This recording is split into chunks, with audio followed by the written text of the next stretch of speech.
Ang tinutukoy po namin ay si Maine Mendoza.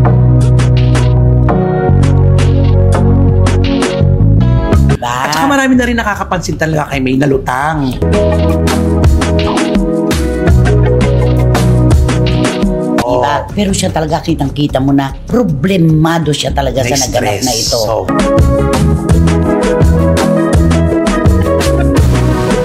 Eto na naman po, ang dami na naman pong kaliwat kanan na komento na kung kailan problemado ang asawa mo, tsaka mo iniwanan.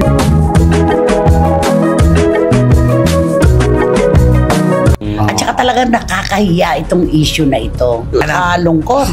Veteranang kolumnista na si Christopher Min, nalungkot sa kalagayan ngayon ni Maine Mendoza. Arjo Atayde, iniwan!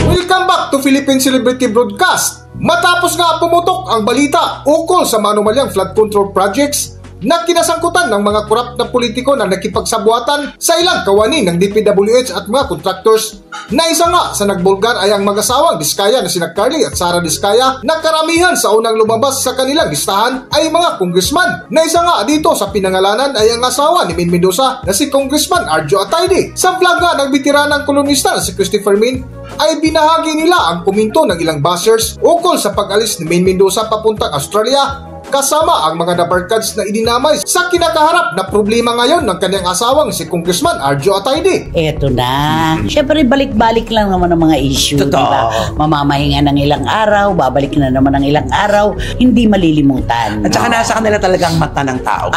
Ang tinutukoy po namin ay si Maine Mendoza, nakasama po sa tropa ng Itbulaga na nagpunta ng Sydney, Australia. Eto na naman po, ang dami na naman pong kaliwat kanan na komento na kung kailan problemadong asawa mo, tsaka mo iniwanan, dapat nandun ka sa tabi niya. May ganon. Oo, kasi diba? Ewan ko naman ng tao, natapat lang naman ibigay natin ito kay Maine.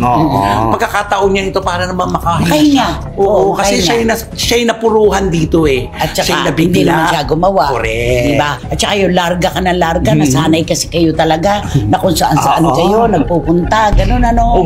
Para namang wala namang karapatan si Maine na pumunta ng ibang bansa. Habang kasi naman hindi naman siya ang dapat na mamroblema talaga dito. Diba?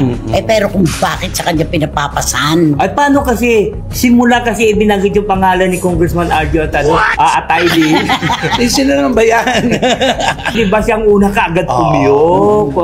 Yan mahirap sa kanya eh. Yun ang mahirap no? Yung wala pa man yung investigasyon, hindi pa man umiinit ng todo, nabanggit pa lang, siya yung agad-agad kasi na nagdepensa. Kaya sa kanya napunta yung tutok ng publicity na hindi kagandahan, di ba? At saka marami na rin nakakapansin talaga kay Maine na lutang. Ang payat-payat. Napakapayat. Siyempre, grabe siguro. Naka-long sleeves na siya ng white, di ba? Pag white, nakakalaki. Ang itim, nakakapagpaliit. Di ba? Pero siya talaga, kitang-kita mo na problemado siya talaga sa naganap na ito.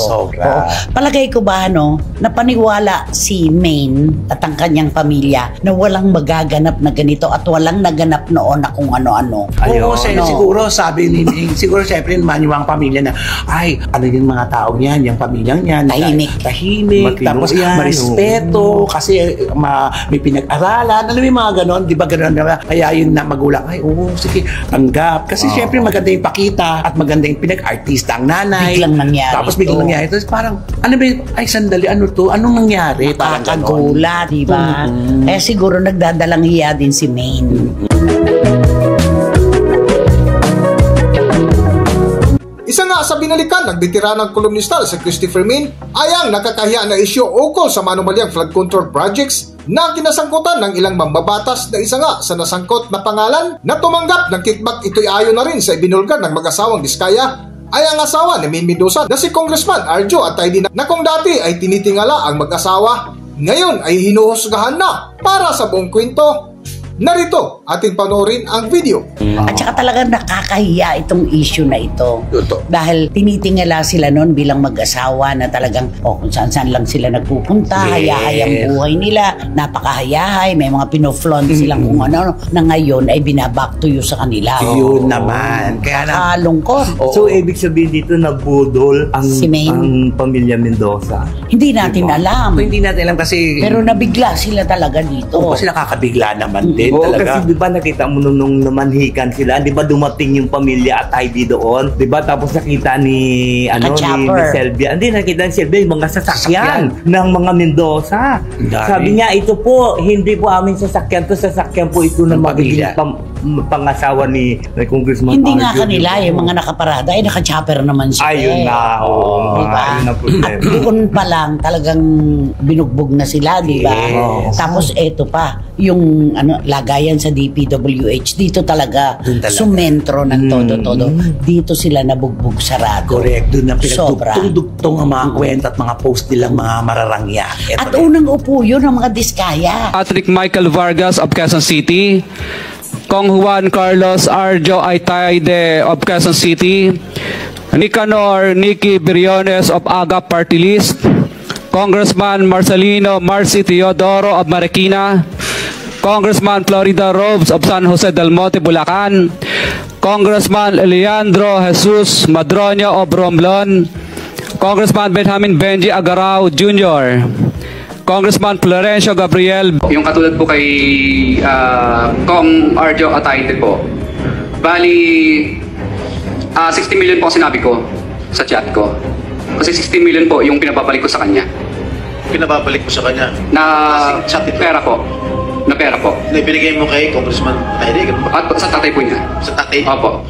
Sa Senate hearing. Nung sabihin yung pangalan ni Congressman Arjo. Kaya talagang putok yun. Sobrang putok. Nung mga sumunod kasi, ibang pangalan parang hindi nagaano. Ganun katindi. Hindi kasi sikat Pero may karapatan po, mga kapatid, mga kachika, si Maine Mendoza na maglibang, magtanggal ng stress. Ang makahinga-hinga naman ang maluwag dahil mula pa po nung araw na mabanggit ang pangalan ng kanyang asawa sa lagayan sa DPWH hanggang nung umalis siya, puro negative na. May karapatan siya. Kaya ibigay na natin ito kay May. Ibigay na natin sa kanya yan.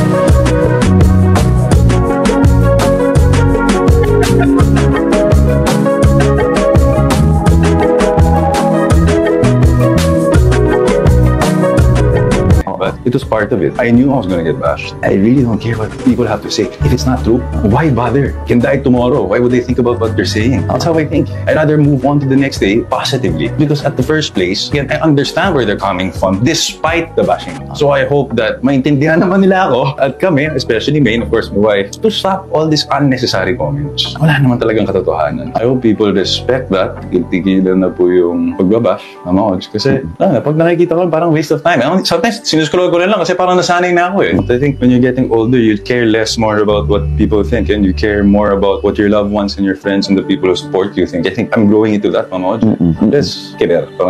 Hanggang dito na lang muna ang ating video at kung nagustuhan nyo, huwag kalimutan mag-subscribe at pindutin nyo na rin ang notification bell para ma-notify kayo sa ating susunod na video. Maraming salamat!